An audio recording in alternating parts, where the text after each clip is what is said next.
Bharat counter करने के लिए बहुत से नेवल बेसिस भी तैयार कर चुका है, बहुत से ऑपरेशंस भी लॉन्च कर रहा है। इसी में खबर सामने आ रही है कि चाइना LAC पर बहुत से ऑपरेशंस लॉन्च कर रहा है, साथ ही साथ लद्दाख के करीब एक एयर बेस भी बना रहा है, जिसको भारत काउंटर करने के लिए कह रहा है कि ऐसे ऑपरेशन लॉन्च हो गए कि चाइना को उनकी मासी याद आ जाएगी। चाइना को पता लग जाएगा कि भारत भी कोई कंट्री है, भारत भी एक ऐसा मुल्क है जो आपको काउंटर कर सकता है। इससे पहले कि अगर 2020 की बात करें तो 2020 में भी भारत ने चाइना को अच्छा मजा चखाया था।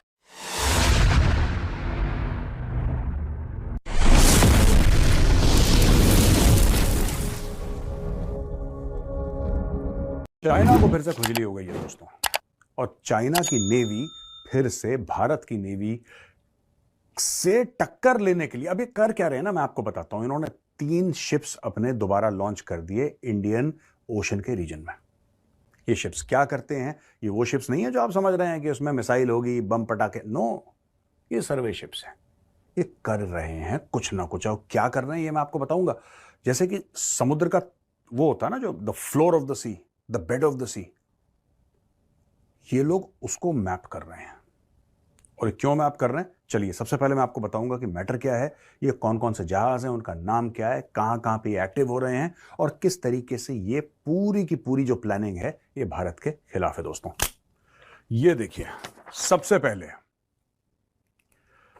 चाइनीज वेसल है Xiang Yang Hong 1, Xiang Yang Hong 1, Xiang Yang Hong 3 and डा यांग हाओ। ये इंडियन ओशन रीजन में, ये दोस्तों ये पूरा इंडियन ओशन रीजन है, ठीक है जी। इस पूरे को हम इंडियन ओशन कहते हैं। यहां पे इस एरिया में वो पूरी तरीके से सक्रिय है। और ये जो है high endurance autonomous under water vehicles, high endurance under water autonomous vehicle, जैसे ड्रोन होते हैं, हवाई ड्रोन, ये पानी के अंदर ड्रोन्स का काम कर रहे हैं लोग। कोई मिसाइल नहीं है इनके पास, कोई बड़ी गन नहीं है कि अटैक कर देंगे, नहीं। ये किस चीज के लिए तैयारी कर रहे हैं? ये जो अंडर वाटर ड्रोन है, इनका क्या काम है? कल ये वेपनाइज होके भारत के खिलाफ डिप्लॉय हो सकते हैं। यानी कि समुद्र के नीचे ड्रोन चल रहा है, समुद्र के नीचे ड्रोन चल रहा है, हफ्तों हफ्तों तक समुद्र के नीचे ड्रोन है, और बीजिंग से कोई उसको कंट्रोल कर रहा है अपने कंप्यूटर से डायरेक्टली, और वहां पे वो घूम रहे हैं, नीचे घूम रहे हैं। कोई आपका जहाज आया, छोटे ड्रोन है, पता नहीं लगा, सीधा जाके मारा।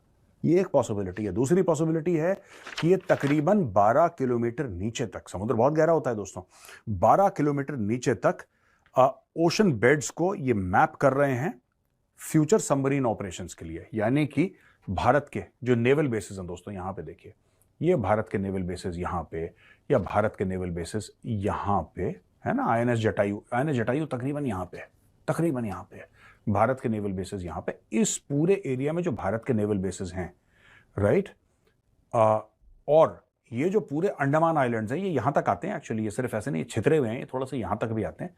इस पूरे एरिया में क्या कर रहा है? ये कह रहा है कि बिल्कुल समुद्र के बिल्कुल अंदर नीचे तक, फर्श जो होता है ना, फर्श तक जाने के बाद ये पूरे को मैप कर रहे हैं कि कल अगर हमारी सबमरीन्स यहां से जाएंगी तो हमारी सबमरीन्स को आसानी होनी चाहिए। यानी कि चाइना जो है दोस्तों, वो युद्ध की तैयारी कर रहा है। मैं बार बार ये कहता हूं, लोगों ने बोला आप क्यों कह रहे हैं ऐसा, आपके पास क्या प्रूफ है? प्रूफ क्या होना है मेरे पास यार? ये कोई जज के सामने खड़ा हूं कि मैंने प्रूफ देना है कि मिलॉर्ड ये मेरे पास प्रूफ है? लड़ाई होगी, लड़ाई भारत और चाइना के बीच में होगी। आज नहीं होगी, 5 साल के बाद नहीं, 10 साल में ये लड़ाई होगी, झड़प होगी भयानक वाली। और उसका सिर्फ एक कारण है दोस्तों, मैं आपको और बताऊंगा डिटेल्स। एक बात ध्यान रखना, ये जो लड़ाई है ना, चीन और अक्सर आप लोग ये कहते हैं कि ये देखिए, ये लद्दाख है, यहां से आप आ गए नीचे की ओर ना, पूरा इस एरिया की ओर, ये उत्तराखंड के, ये कई लोगों को ना ये है कि साहब ये है, फिर आपने बोला कि नहीं यहाँ पे चिकन नेक का मैटर है, फिर आपने बोला नहीं साहब कुछ और मैटर नहीं। यार कोई म्यांमार की बात करते हैं कि वहां पे इन्फ्लुएंस की लड़ाई है, वो सब ठीक है यार, मैं मना नहीं कर रहा उस चीज से, उस चीज से मेरी मनाही नहीं है। मैं सिर्फ एक बात आपको कह रहा हूं, चाइना और भारत की लड़ाई सिर्फ हिमालय की और समुद्र की लड़ाई नहीं है, ये सिर्फ फौज की लड़ाई नहीं है दोस्तों, ये लड़ाई वर्चस्व की है एशिया में। यानी कि इस पूरे इलाके में एक ही बाप हो सकता है, और वो है इंडिया। ये बात चाइना को भी पता है। चाइना की इकोनॉमी स्लो हो गई है, उसके बैंक डूब गए हैं, उसका रियल एस्टेट सेक्टर जो है वो बुरी तरीके से थपड़े खा रहा है, बुरी तरीके से मार खा रहा है। चाइना के स्टॉक मार्केट से 6 खरब, अरब नहीं, $6 खरब वाइप आउट हो गए हैं। $6 trillion have been wiped out from the Chinese stock markets. China और इंडिया का जब हम देखते हैं, मुकाबला करते हैं, तो उसमें बहुत सारी चीजें ऐसी हैं जिसमें जो चाइना है वो भी इतना आगे है कि इंडिया को उसको कम्पीट करना है। मसलन एक तो इंफ्रास्ट्रक्चर जो है वो चाइना ने बहुत तेजी से बनाया है, और उस तक पहुंचने के लिए जो सिटीज हैं उनको इंडिया को ज्यादा करना पड़ेगा। ठीक है ना। अभी भी जो आप कह सकते हैं एग्रीकल्चर है और उससे रिलेटेड जितने भी वहां पर फैक्टर्स हैं वो सब इंडिया में अभी भी ज्यादा हैं, जबकि चाइना जो है वो उनको शहरों की तरफ ले आया है। चाइना वहां से निकलकर, खेतों से निकलकर एग्रीकल्चर को उसने अब, यानी ये कि उसके सिटीज भी ज्यादा हैं और जो अर्बन उसमें तरक्की है वो ज्यादा होती है। अभी इसमें इंडिया को आ गया। चाइना की जो खवातीन है, वुमेन एम्पावरमेंट है या वुमेन वर्क फोर्स है, वो इंडिया से ज्यादा है, और इंडिया को अपनी वुमेन वर्क फोर्स बढ़ाना है। दूसरा पॉइंट ये है। अच्छा, फिर जैसा मैंने आपको बताया कि जो इंफ्रास्ट्रक्चर है वो भी चाइना का इंडिया से बेहतरीन है। इंडिया को जो है अपना उसके अंदर भी जो है अपना काम करना है और वो करके दिखाना है।